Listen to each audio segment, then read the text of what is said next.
ready to get started, right? Awesome. Thank you.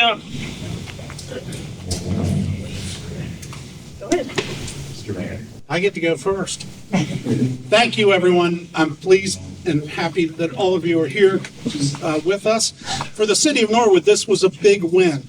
When the opportunity came up to grab hold and really put a question out there of can they come here to the city of Norwood and help us so that we can be part of this legacy project.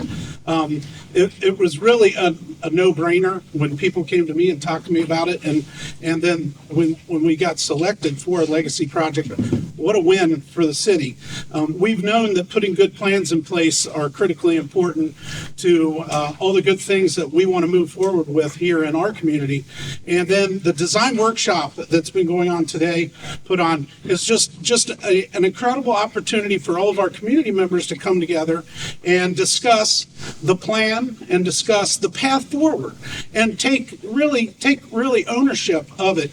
So I'm really pleased that the group's here and that the community members have stepped up. This community center room has been packed all day. There have been people coming in and out, so much discussion, so many great ideas exchanged, and not just about bicycle safety and bicycle implementation of paths, but also just pedestrian safety and improving our community altogether. So this has really been a great opportunity, and I thank all of you for being here, and for the group that's been working for weeks and weeks, a couple of months, but weeks and weeks, meeting online, and then all the professionals that have came in. We've had people in here from all over the nation that are involved in these type of projects. So we're really bringing the experts to the city of Norwood to put together the best product possible for us, for our council members, and for our community to make decisions on in the future. So really, from my perspective, this has just been a win-win for the city of Norwood. Thank you very much.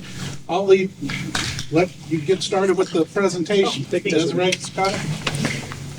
Thank you so much. My name is Desiree Powell. I am the programs coordinator for the Conference for the New Urbanism, or CNU. So managing, coordinating, running around like crazy is part of one of my roles at CNU for the legacy projects. Legacy projects, just to be very brief, we choose them usually in the host city for this year's Congress, or any Congress. This year it is in Cincinnati. Each project is chosen based on creating a report that can hopefully lead to a plan or recommendations or whatever that may look like for the city for action-based implementation. So something that you can do in the next 3 months, 6 months, 9 months, opposed to doing all this work and then it sits on your shelf for X amount of years. So with that being said, I'm going to hand it to Jeff. I'm being pointed this way. That's the most interesting introduction. That guy. Looking around.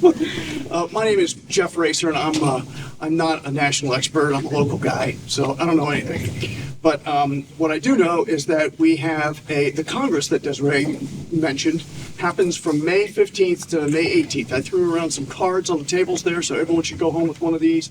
There's some fancy QR codes so you can get to our website. So the reason we are here in Norwood today, and the way that Norwood got selected as a legacy project for CNU is because we were able to convince CNU, close your ears. We were able to convince CNU for some strange reason to come to Cincinnati to have their annual gathering. They have it in a different city every year, and we made a pitch that Cincinnati was the best place to have it this year, and we won. We beat out San Diego and Providence. Take that, West Coast. That's why you're supposed to close your ears. Let's get back to other people. So we would love to see you at the Congress that happens in May. It is going to be fantastic. These guys are great national experts. We'll have even more national experts, and we'll have local experts too. It's really a story sharing conference where we get to learn from other people, and they get to learn from us. We'll have 30 tours of the area. One of them's coming to Norwood, by the way. We'll have 75 or 80 sessions down at the Netherland Plaza Hotel. That's going to be our sort of base of operations. We're going to have some public events we will see you at. So by all means, register for the Congress. Tell your friends. Spend a few days downtown in Cincinnati, and hope to see you in May. Thank you.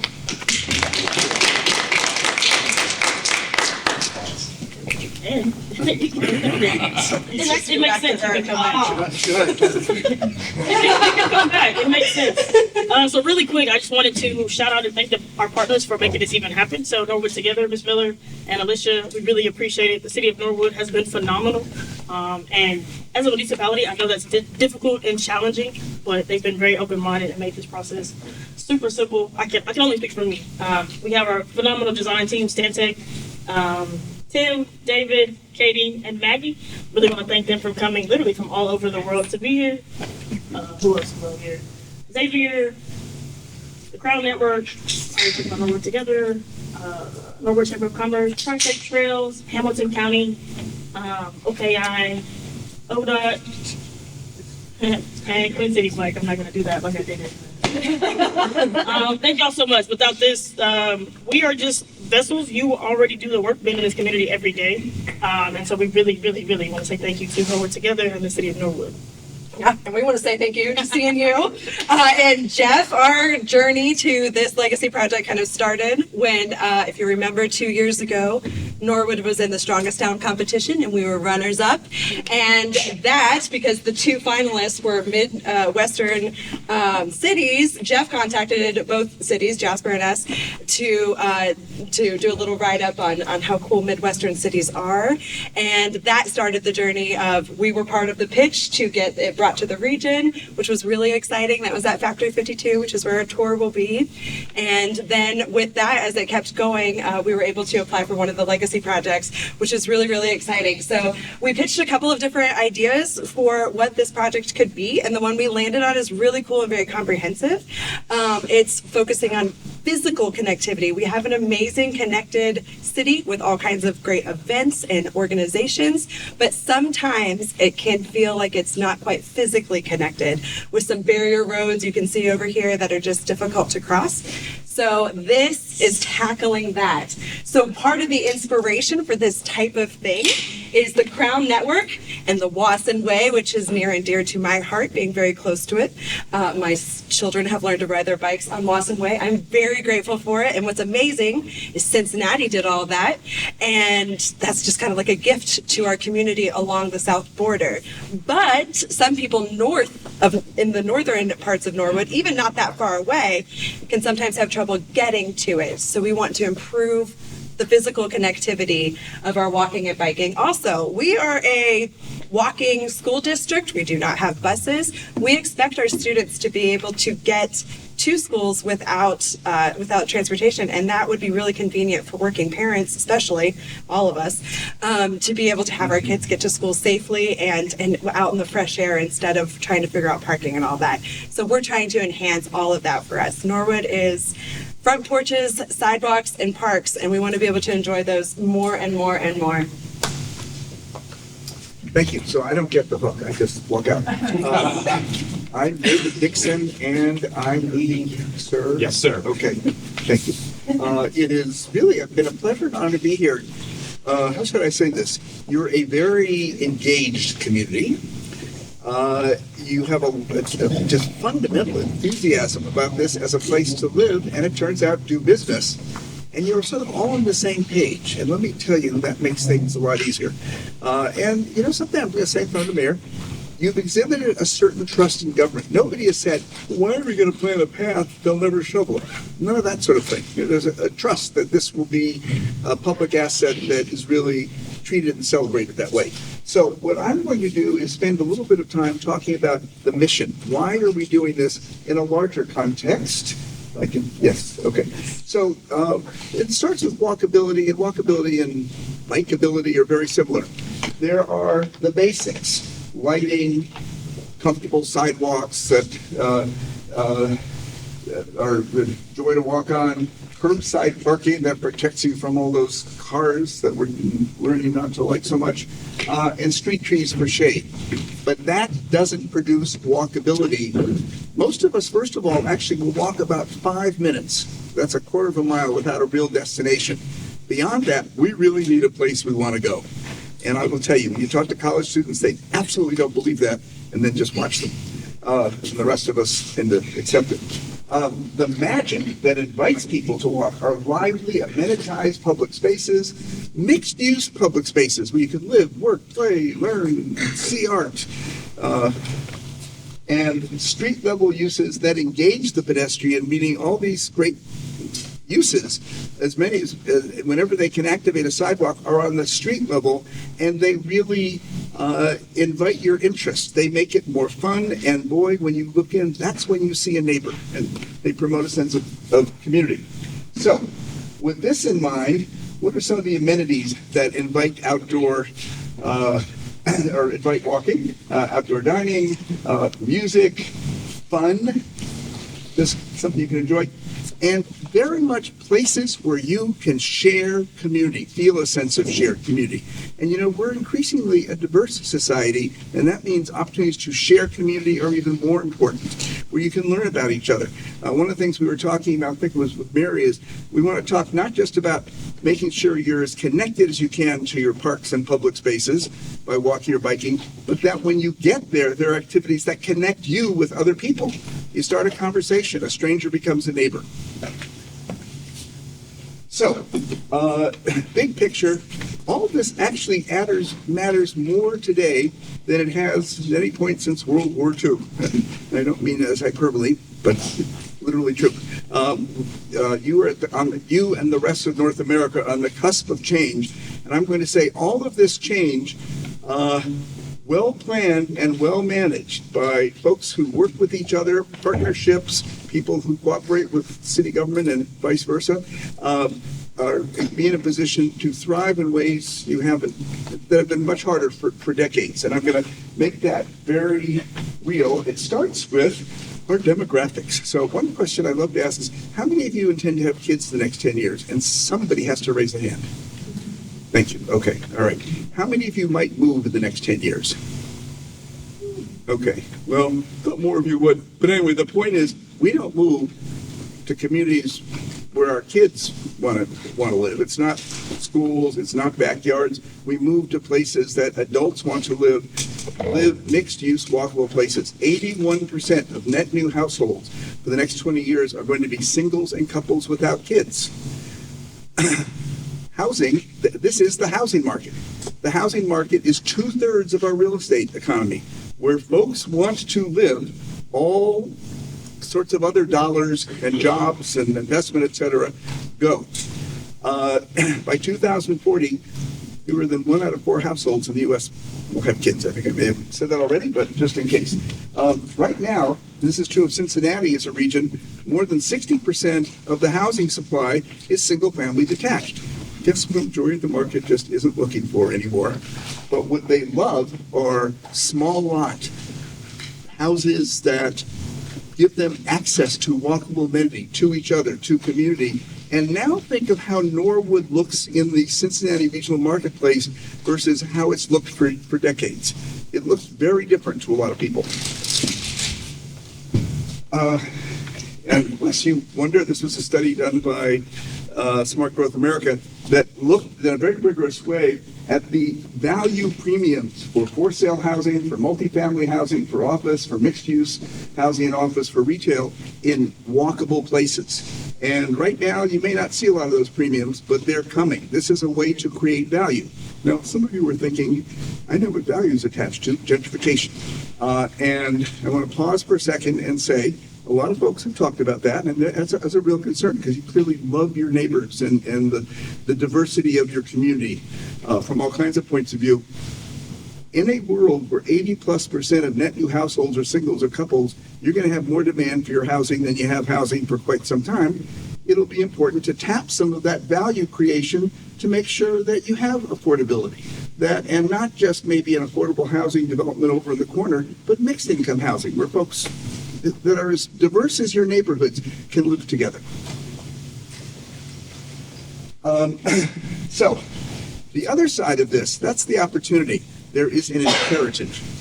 How should I say it? Fewer kids turn into fewer net new workers, surprisingly. And also fewer new college students, which is an issue. Right now, actually all of the growth in our workforce comes from immigration. today. We would be Japan if we didn't have fairly robust immigration. I know that's an issue for other reasons, but just to put it in perspective, the companies that drive economic growth are knowledge and innovation companies that need folks with some education or at least a lot of creativity. When I graduated from graduate school years ago, I thought, I'm going to have to move. I went to school in Boston. I loved Boston, but I thought, I'm going to have to move to Houston because that's where I can get a job. I didn't. I got a job, and I went to Washington, D.C. to get a job. Today, the me's of today do not go someplace for a job. A job goes where they are because of their scarcity. And we've heard something about that from your employers. So, where does the talent that attracts jobs and investment want to live? Guess what? In Norwoods. In walkable, mixed-use, diverse communities that maintain your diversity. And I can't tell if he's telling me to hurry up or not, but so what does this turn into? The mission that we have understood from you, from what you have asked us, is you want to be connected as neighborhoods, within neighborhoods, to make sure that your kids can all bike to school so your parents can go to work. Anyway, forget that. The bike to school, can walk to each other's houses. So you can really, you don't have to get in the car to go see neighbors. You want your 4 wards or neighborhoods, if we refer to it, to be much better connected to each other so that you all have a sense of being connected to the entirety of Norwood. And once again, I want to say that doesn't mean you can just get to other places in Norwood, but when you get there, there are things that invite you to interact with people who live there. So you really know your whole city as neighbors. And then, thanks to the regional path system, was it Queens? Crown, thank you. I have a memory of an ant. You want to opt to connect to that, to be connected to the region, to the world. And again, think of a high school kid who was wondering about whether he or she should go to college, who could get on a bike and ride to Xavier or to University of Cincinnati, or all the other things that that you can unlock for people who don't want to drive or can't drive. And actually, 2 people told us they moved to Norwood specifically to be near this trail. So, what have we heard? I'm going to turn this over, I believe, to Maggie Connor. Thank you for your attention and look forward to any questions. All right. Middle button. Thank you. Oh, this is when you realize you've been looking at pages all day and are a little bleary-eyed. I'm going to talk a little bit about what we're doing here this week. Nothing like waiting till the middle. This is burying the headline.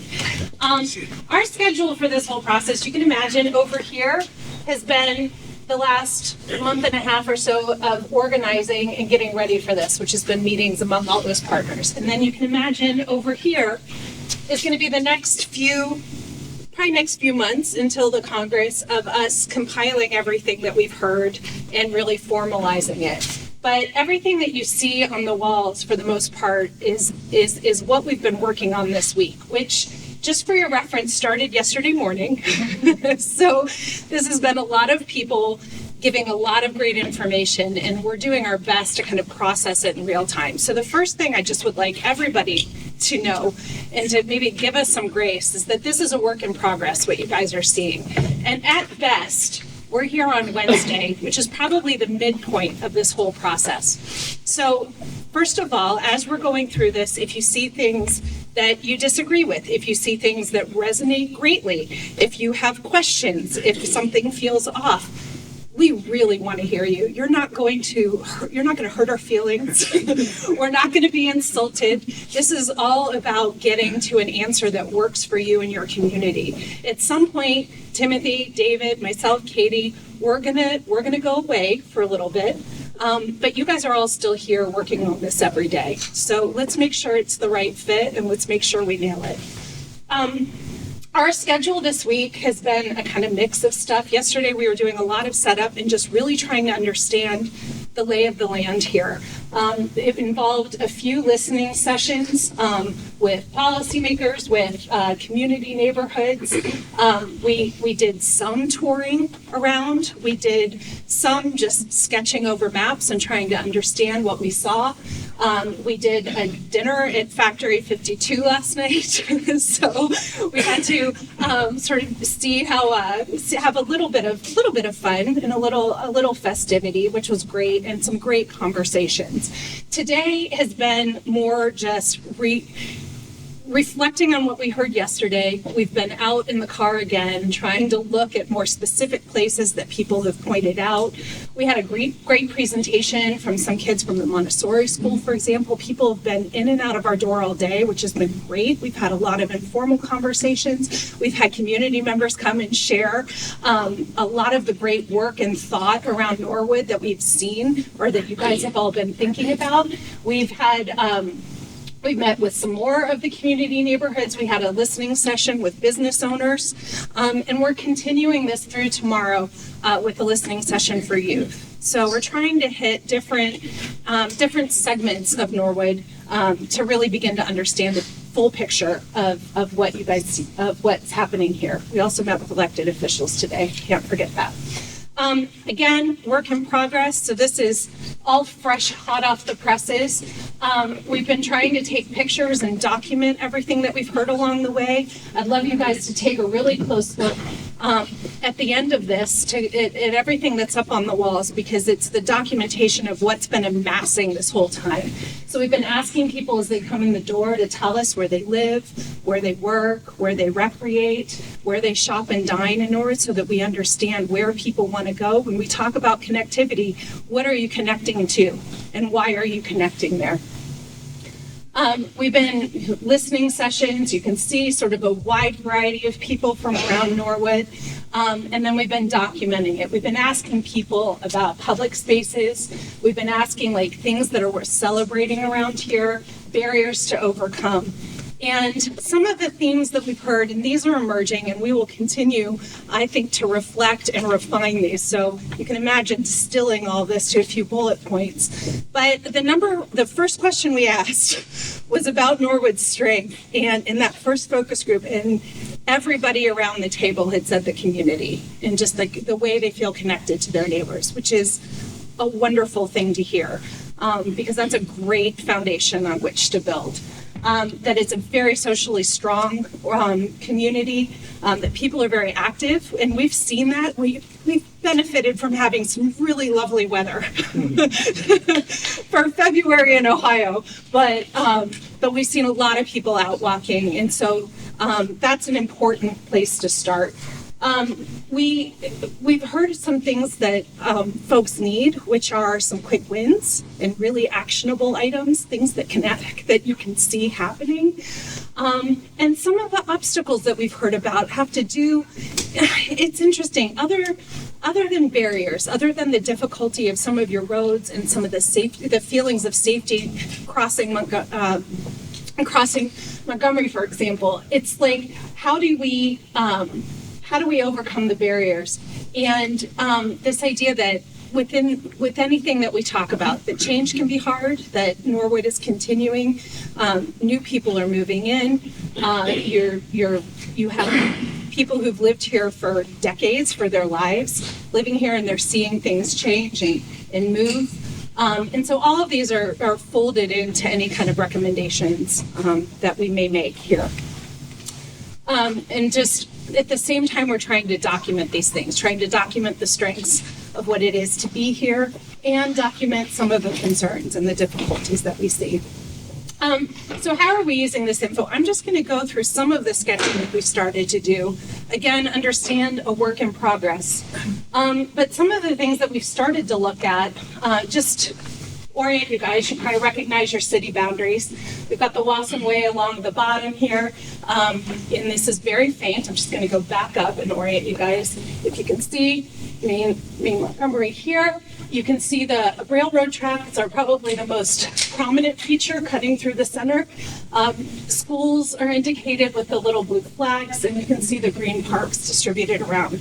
One of the things that we had talked about yesterday that came up was this question of like how easy is it to get to your park? So just starting with maybe a location that people want to get to.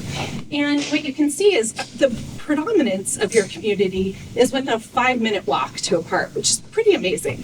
And there are some gaps in there, but if you went and expanded that to a 10-minute walk, you all are within a 10-minute walk to your parks. There's sort of one tiny exception, which is you have these pretty substantial barriers in your main roads. So Montgomery, huge state road, cuts right through the middle, north-south.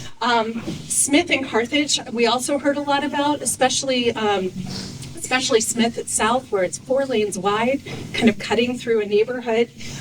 That creates a kind of barrier. We heard some people talk about having difficulty, or discomfort in walking with their kids or letting their kids bike alongside them to get across that road.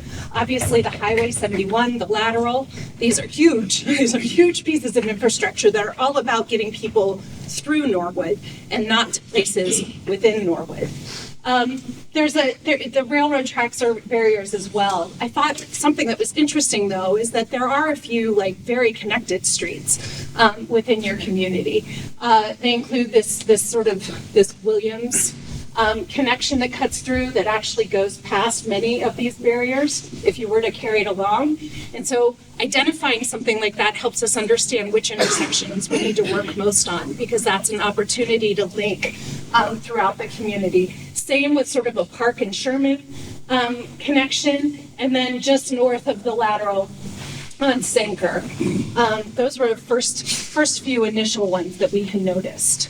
At the same time, we also tried to look and get just a better understanding. This was a long conversation. Thank you, Mary and Alicia, for really walking through sort of all the uses that exist along Montgomery. A lot of auto-oriented uses, which I like, a disturbing number of collision repair shops. So I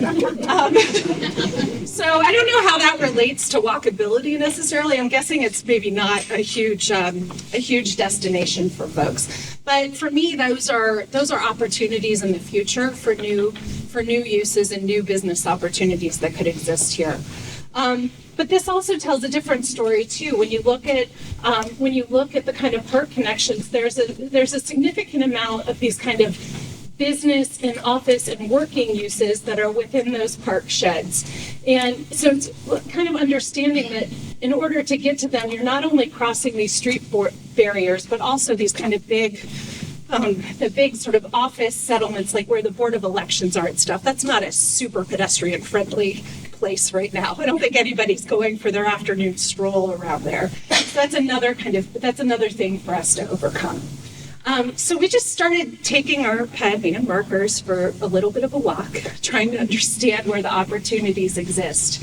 And I think one of the opportunities that we have is to start thinking about these nodes. So I talked about intersections where our east-west connective streets meet some of these north-south barriers. And for us, for example, again, at this kind of Sherman and Montgomery intersection, that's like in a way, your 100% corner that feels almost like the center of Norwood.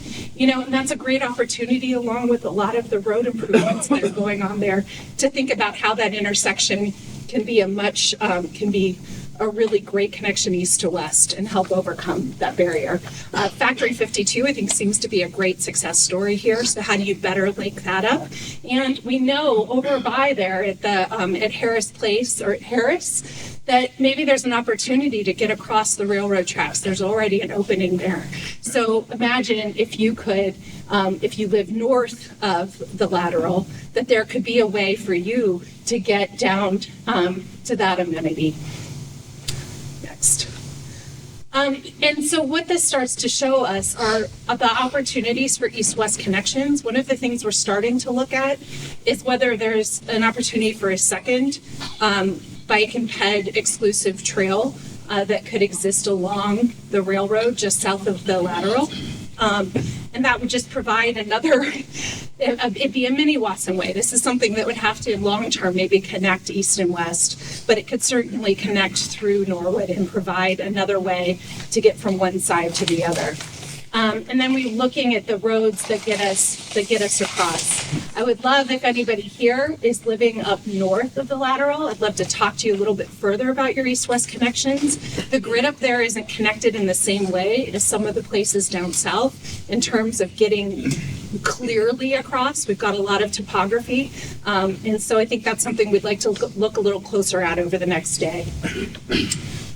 The other big thing are these north-south connections with the lateral and the railroad tracks cutting right through the middle of your community. You know, they do pose a challenge, but I think there are great opportunities. And one of the things that we looked at, I'm just even going to use this map because I can point to it more easily, is this sort of Station Street connection that gets you down to the high school and middle school and could plug you into this whole sort of network of streets that gets you to these parks. So looking more closely, we were out today photographing this connection here and trying to understand how we can improve that. Another really interesting north-south connection is at Forest. It's not, you know, currently this tunnel under the tracks is maybe not the most pleasant place. There's quite a bit of concrete there, but there is a sidewalk. We understand that that the bridge over the lateral at that point is due to be replaced sometime in the next 5 years. So that poses an opportunity for really kind of improving that corridor through there. And then finally, like I said, this Harris Street connection. So you can imagine if these became really wired for pedestrian and bike connections north to south, that you now get into this full network that connects your Waterworks Park, for example, that connects Factory 52, that connects, you know, Norwood's downtown, that connects the Millcrest Parks and gets you down to Xavier in the trail. So it's just an idea. That's an idea of how we can begin to link these up. What's that? Evolving. It's an evolving idea. But this is my point. If you see things that resonate, if you see things that you're concerned about, if we've missed a huge chunk of this, I've got the markers over there. You know, we've planned at a section at the end of this whole pinup today to really talk with you all, and we can get the trace paper out and start drawing, because that's what we're here to do. And with that, I'm going to turn it over to Timothy because he is ready to go. He's ready to go.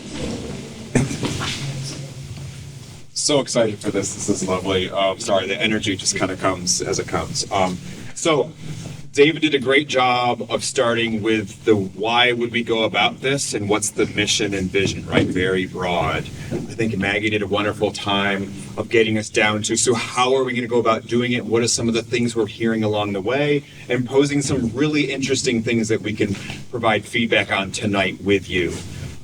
My role is to go even further down to the very specific decision points or priority locations that we really care about. We're even down to getting an understanding of resolving some of those very early, and we're never done. But I wanted to start with the who. So fundamentally speaking, and after we go through this and break, I want to talk to you more about who bicyclists are and what their needs are. Let's start with a small bit of context from FHWA guidance on the majority of our bicyclists in our community members are on the left side of this diagram. They're the interested but concerned, and those are the ones we really want to gravitate towards and accommodate. There are more advanced cyclists on the right side of this, highly confident, highly skilled, who don't mind going through this tunnel under these railroad tracks that feel very scary. I'm not one of those people. So we're on the left side. We're talking about all ages and abilities. We use that term a lot when it comes to bicycle planning. And the factors on the left side, comfort, separation, and your stress level, are the most important items we're looking for. So we're narrowing down to key locations and barriers such as that one, and considering the user types that are out there. You should point out what a mammal is. The mammal is my favorite species. It's David Dixon. Oh, It's those, you have them in your community members, in your community. They're wonderful.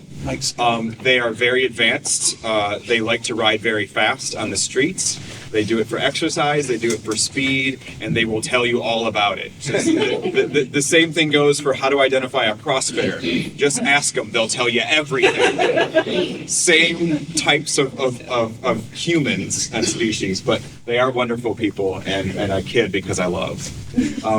Now, to go with the types of bicyclists, we can categorize some of our streets into 3 distinct categories. The lower speed, lower volumes, or shared facilities. Those are a majority of your city streets. They're residential in nature. You're going 25 miles per hour or less.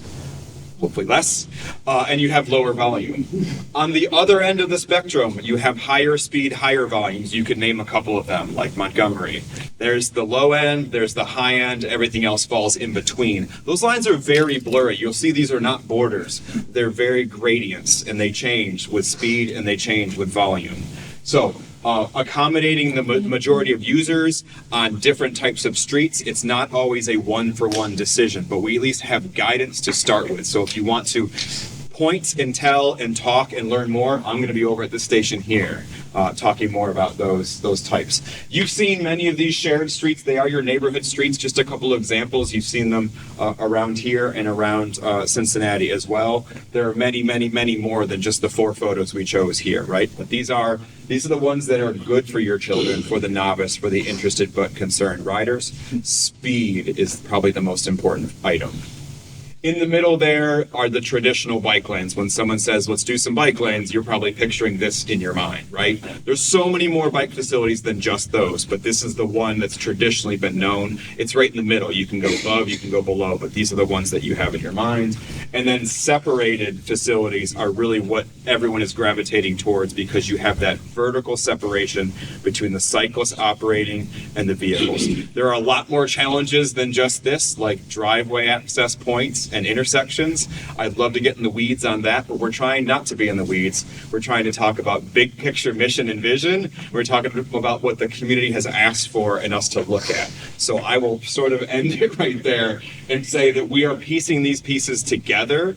I think Maggie did a great job of identifying a framework to start from. This just kind of goes off of what we heard. We're going to put more of these locations on the map, but I'm interested in some of the intersections specifically. We've got a starting point over here we'd like to work through, and again, we've got a whole nother day of identifying these, taking photos of them, and figuring out the right types of bicycle and pedestrian facilities for these challenging locations, for these prioritized corridors.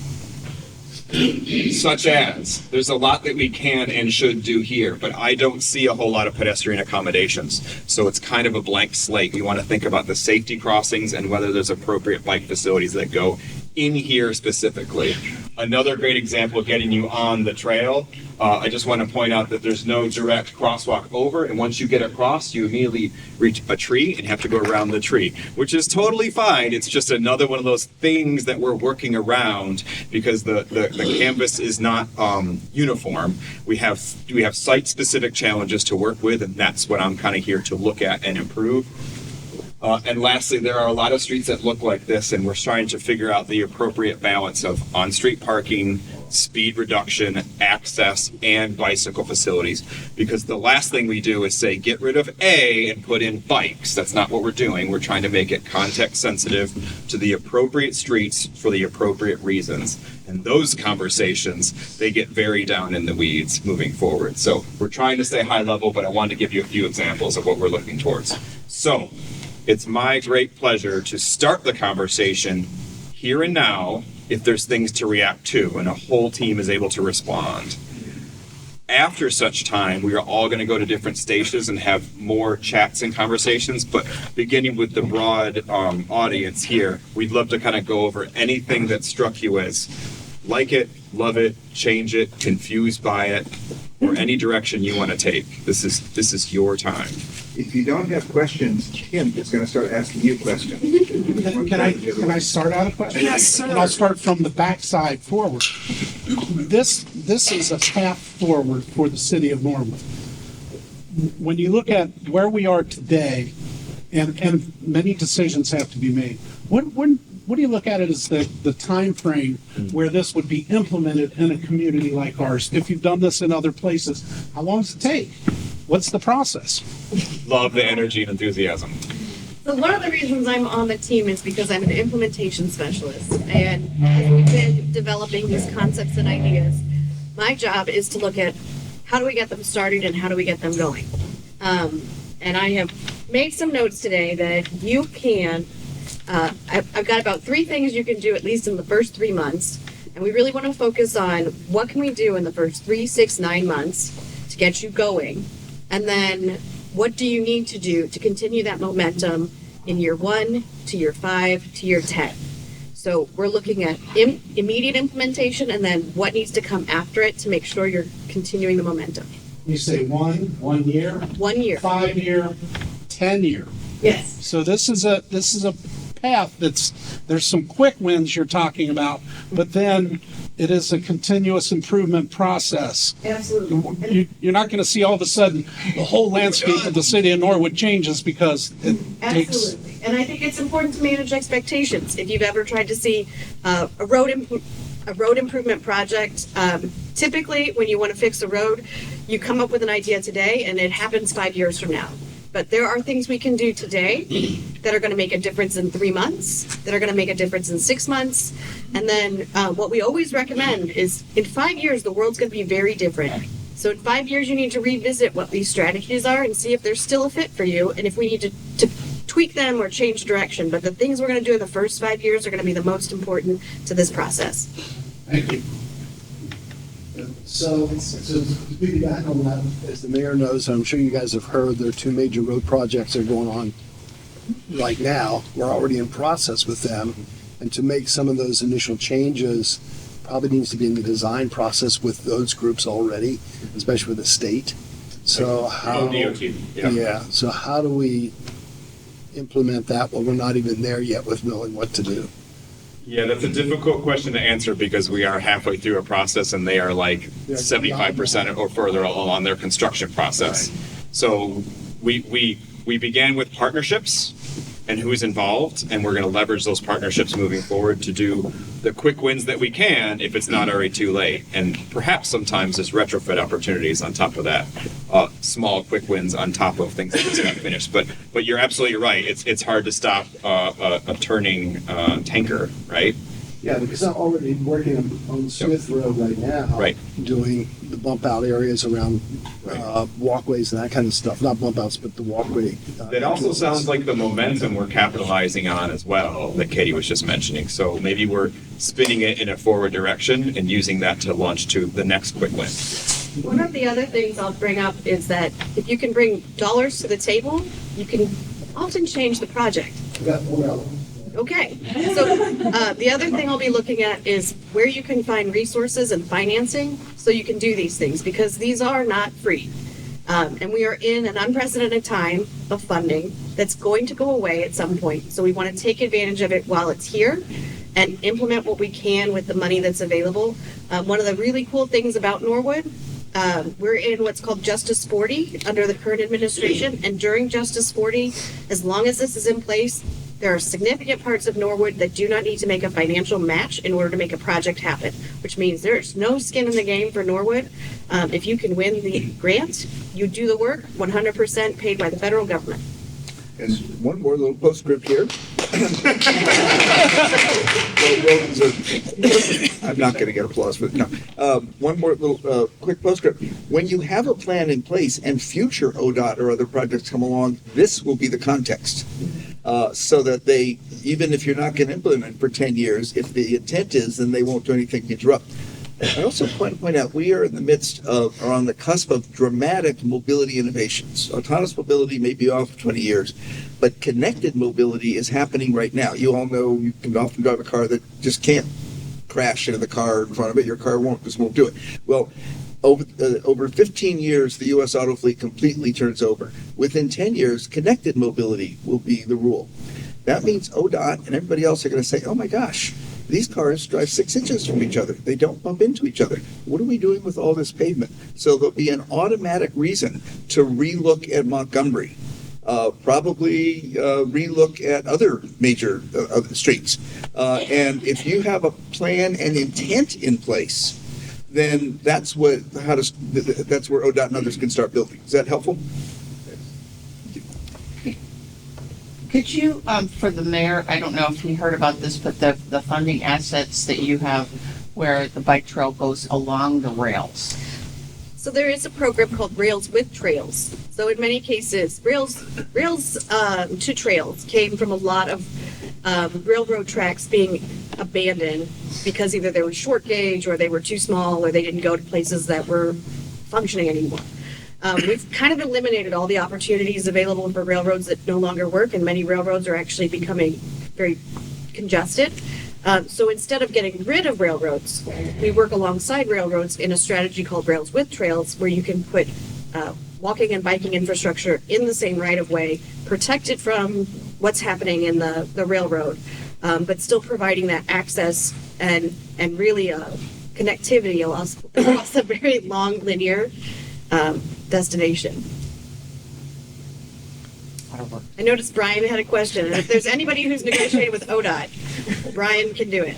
I was just going to say, once you get these things that you want figured out, communicate early and communicate often. Let ODOT know you expect to be talked to, and let them know what your expectations are.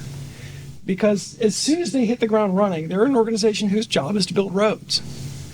And your thoughts and concerns are part of that process, but the process will run you over if you're not careful.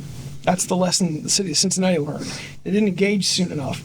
If you look at what they did in Columbus with the Interbelt projects and all the crossings, the highways there, it's because the city of Columbus was engaged and part of the process.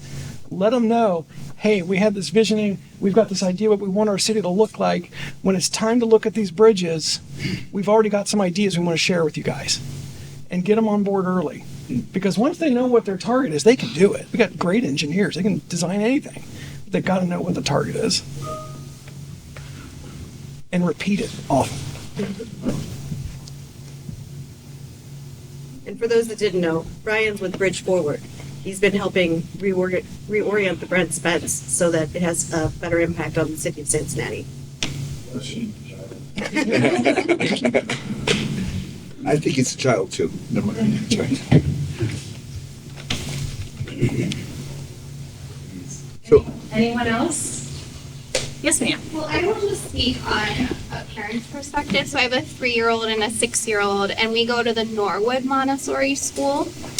And we have to cross Montgomery Road if we're going to walk to that school. So I'm very encouraged to hear about these potential changes, because one time we almost got hit by a car, and the person then flicked us off afterwards, even though we were, following the rules of pedestrian safety. So I know many parents would love to take advantage of walking to school with their tiny children, and that part of why we moved to Norwood is it's already existing walkability, but just to talk about ways to make this safer and more accessible this is just so inspiring to hear. So I want to thank everyone for taking the time to do this today.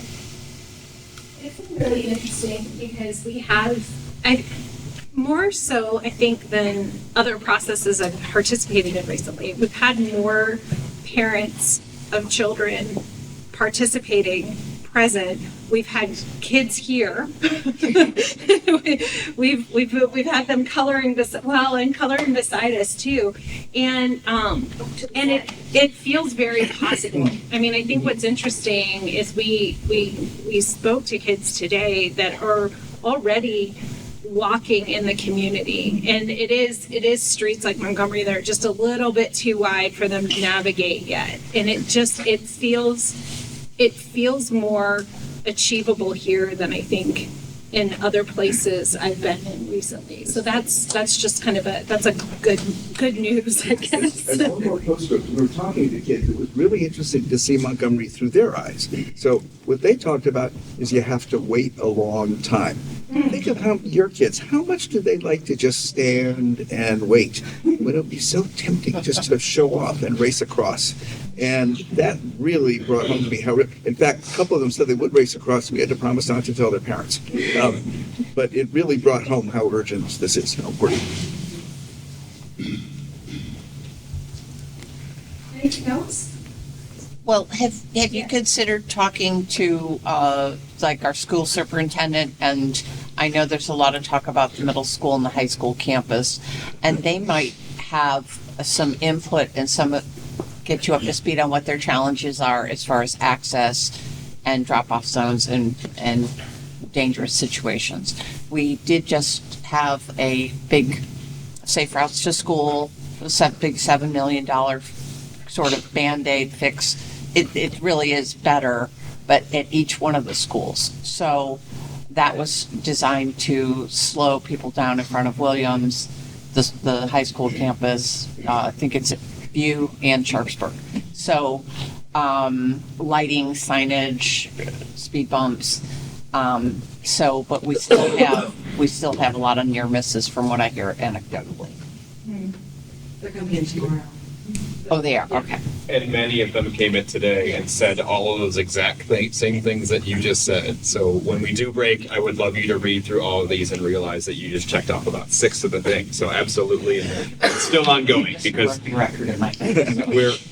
we're never done when it comes to bicycle and pedestrian planning. It's always iterative. It's always improving. So to your question earlier about like implementation, portions get implemented over time, and we're constantly reassessing over time as well. That's the beauty of planning, is you're never finished. The other thing that was really interesting that we've seen in our work, and I thought it was fantastic because we had 10-year-olds identifying it for us, is how important the visibility of your bike and pedestrian network is.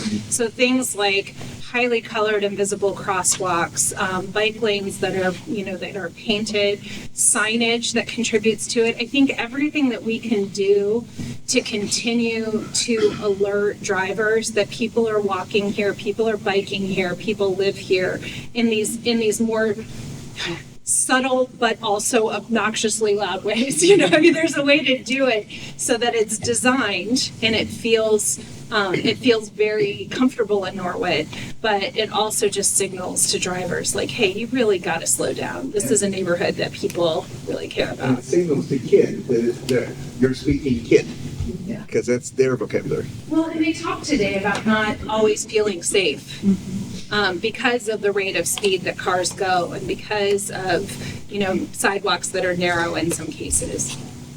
A couple of hands. Go ahead. I was just going to ask, has come up today on the stickers about, we've been in cities where it's not, you don't have to wait for the light to change. If you're crossing a busy street, a kid's going to school, they can push the button and the flashing lights go on and then the cars stop and they can go. I don't know if that's something we've considered, but I know at Williams is one of those places, at Montgomery and Williams, when the kids are going to Williams School and they're crossing there, it is a long wait for them to wait for the light to change. But if there was something where the light would stop the traffic so they could cross and then start again, and we've seen that in several other places where we've been. So I don't know if we've talked about that at all. But for that. What? There are engineers for that. Yes. Do just that. So absolutely. Well, we didn't really talk about it. It just came up when we were thinking about the wait time. It came in my brain when we were talking about the wait time. Mm-hmm. Speaking of like quick wins, what are some, 3 to 6 month potential like traffic calming that we could implement that would be So just today, You're gonna have to come tomorrow. that became available today. So there's a program from the federal government called Safe Streets and Roads for All. That grant application opened today, and in that grant, it allows you to do things like demonstration projects. And so you can actually pursue that grant, and I will tell you, no one's ever lost that grant. So you should just pursue that grant. But you can get materials to do demonstrations. And who's heard of tactical urbanism? So for those who haven't heard, tactical urbanism is kind of like do-it-yourself, fix the city. And these sort of solutions, you can use the Safe Streets and Roads for All to buy the tactical urbanism materials, to do temporary installations to show your community what a permanent solution could look like, let them experience it. Basically, as long as you don't install it in the ground permanently, you can take it then and move it to all these different sites across the city and practice before you implement something permanently. Just to follow up on that, in the city, Norwood and Cincinnati, I guess would be okay with that, like the DOT and all that. Any local road, it's the city of Norwood's purview. Anybody else, it's ODOT. So you just have to play nice. Okay. And that would include like painting crosswalks, like that lovely picture right there, if you want to point to it, Tim, right? That would like the. Come see me. We'll talk. Yeah, I love that photo so much. And this, in my short stint in Norwood, this is gravitating towards that application right here at the entrance. Yeah, one of the things. It's better than it was, I There's gotta your say. quickest of wins. 100%. One of the things that we observed when we were traveling around that maybe didn't hit on sharp enough in the presentation just yet is you almost there. I wouldn't have known the Wasson Trail was in locations when we were passing by if it hadn't been pointed out to me. So that's when I talk about ways to signify your bike and pedestrian infrastructure. There's something so simple as adopting trail entries. You could have neighborhood groups, volunteers, maybe get sponsorships from local businesses for a planting, and that would be a quick win. That would be something you could implement over the next few months and be ready for a summer. So I think there are some very easy, to Katie's point, like tactical things and kind of ground up grassroots stuff that can be done, in addition to some of these longer term. And to answer your first question, the whole point of this program is to let transportation departments convince themselves. They have a lot of liability. It's not surprising they have to be very safe. But if you can work with them, and they like good PR too, to do these projects, then they have the evidence they need to move forward. Is that fair? And I have to say, in the cities I work with, I don't know of any. They may have wanted to have a voice in what you do, and not quite what you want to do in the first place, but I don't know of any cities where the local DOT didn't get kind of excited about the chance to do this. They're always the bad guy. Does Norwood There's have a question in the back, sorry. I was just wondering, will there be more other mass transit recommendations come out of this process, kind of beyond pedestrian and bicycles? As Commissioner is also a transit planner, our focus here is walking and biking, but we will look for opportunities where we can have those synergies and mobility hubs where you can get off the bus or take your bike to the bus more conveniently. But our focus on this one is really going to be walking and biking. And I did have that conversation with Nicholas today with Metro, so we are having those conversations, certainly. One thing that did come up in terms of pedestrian safety, though, are the places where bus stops get congested, and thinking specifically at Montgomery and Sherman, where a lot of people are getting off and on buses there, and how, what are some ways that we can think about keeping it safe and, understanding better what is planned to be implemented and how that could play into that. We've got about 25 minutes left. We might want to break up into our stations. If you're not comfortable talking in big groups, we'd be happy to talk to you one-on-one. Yeah, so we're going to distribute ourselves around. In the back, you'll see a lot of the feedback around these themes of strengths, weaknesses, obstacles, and opportunities. And those continue all around here. We have sort of these initial planning sketches and marker on trace paper up here that we will recover from the floor because these walls like to repel tape. And then lots of opportunities to comment on different types of traffic, pedestrian and bike calming and enhancing opportunities. Plus, you can see some of the things that the kids have come up with, and hopefully everybody's put their dots up here. So we'll be around. Look for us. Come talk to us if you have questions, if you have ideas. Let's do it. Wonderful. And reminder, if you haven't signed in, please do that so we can get a good head count and contribute to the Live, Work, Play shop board. Thank you so much for your attention. Let's talk some more.